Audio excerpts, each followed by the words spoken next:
আজকের এই বিশেষ বিশ্লেষণে আপনাদের সবাইকে স্বাগত জানাচ্ছি।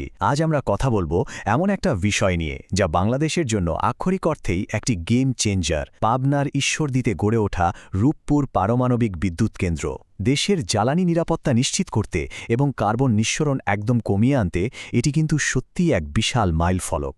চলুন শুরু করা যাক। ঠিক আছে, চলুন এক নজরে দেখে নিই আজ আমরা কি নিয়ে আলোচনা করছি। প্রথমে রূপপুর পরিচিতি, এরপর পারমাণবিক শক্তির পেছনের বিজ্ঞান, কেন আমরা পারমাণবিক শক্তি বেছে নিলাম, তারপর নিরাপত্তা ও কিছু প্রচলিত ভুল ধারণা খণ্ডন এবং সবশেষে এর বাস্তব পরিস্থিতি ও ভবিষ্যৎ। তো শুরুতেই আমাদের প্রথম পর্ব, রূপপুর পরিচিতি, একটি জাতীয় মাইলফলক। এবার চলে যাচ্ছি আমাদের দ্বিতীয় পর্বে, পারমাণবিক শক্তির বিজ্ঞান এবং এটি আসলে কিভাবে কাজ করে। পারমাণবিক শক্তি বিষয়টা শুনতে খুব ভারী মনে হলেও এর পেছনের বিজ্ঞানটা কিন্তু বেশ দারুণ।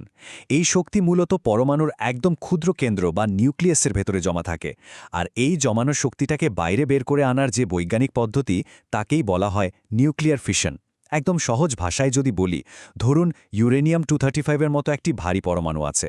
এখন একে যদি একটি নিউট্রন কণা দিয়ে সজোরে আঘাত করা হয়, তখন পরমাণুটি ঠিক দুই ভাগে ভাগ হয়ে যায়।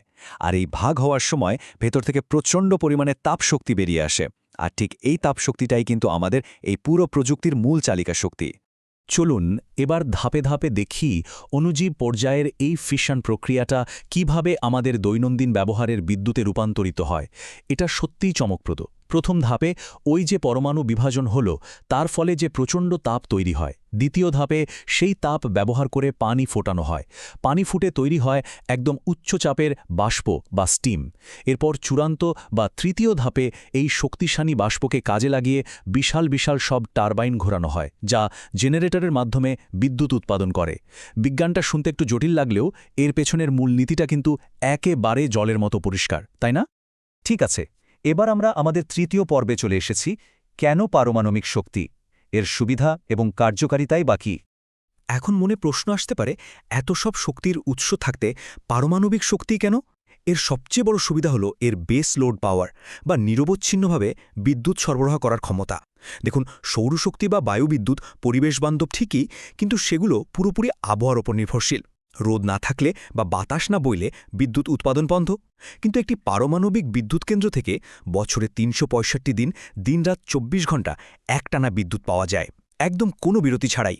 আর সবচেয়ে দারুণ ব্যাপার হলো এটি শতভাগ পরিবেশ বান্ধব। এখান থেকে কোনো ক্ষতিকারক গ্রিনহাউস গ্যাস বা কার্বন ডাইঅক্সাইড বাতাসে নেশার কোনো সুযোগই নেই, শূন্য নিঃসরণ যাকে বলে। আর এই বিষয়টি চমৎকারভাবে বুঝিয়ে দেয় যে কেন এই প্রযুক্তি এতটা অসাধারণ। জীবাশ্ম জ্বালানি বা ফসিল ফুয়েলের সাথে এর পার্থক্যটা দেখলে সত্যিই চোখ কপালে ওঠার জোগাড় হয়। বিশ্বাস করবেন কিনা জানি না, মাত্র ১ কেজি ইউরেনিয়াম জ্বালানি ব্যবহার করে ঠিক ততটাই বিদ্যুৎ উৎপাদন করা সম্ভব, যতটা বিদ্যুৎ তৈরি করতে প্রায় ৬০ টন কয়লা পোড়াতে হয়। ভাবা যায়? এই অবিশ্বাস্য জ্বালানি সাশ্রয়ই কিন্তু প্রমাণ করে যে পারমাণবিক বিদ্যুৎ দীর্ঘমেয়াদে কতটা কার্যকরী এবং লাভজনক। এরপর আমরা যাচ্ছি চতুর্থ পর্বে, নিরাপত্তা এবং ভুল ধারণা খণ্ডন, যেখানে আমরা সঠিক তথ্যের মাধ্যমে ভয়ের মোকাবেলা করব। এখন এখানকার সবচেয়ে আকর্ষণীয় দিকটি হল এর অত্যাধুনিক নিরাপত্তা ব্যবস্থা। রূপপুরে রাশিয়ার তৈরি সর্বাধুনিক VVR-1200 বা জেনারেশন 3+ রিয়্যাক্টর ব্যবহার করা হচ্ছে। এর আন্তর্জাতিক মানের নিরাপত্তা প্রযুক্তিগুলো রীতিমতো অবাক করার মতো। প্রথমত, এখানে আছে কোর ক্যাচার।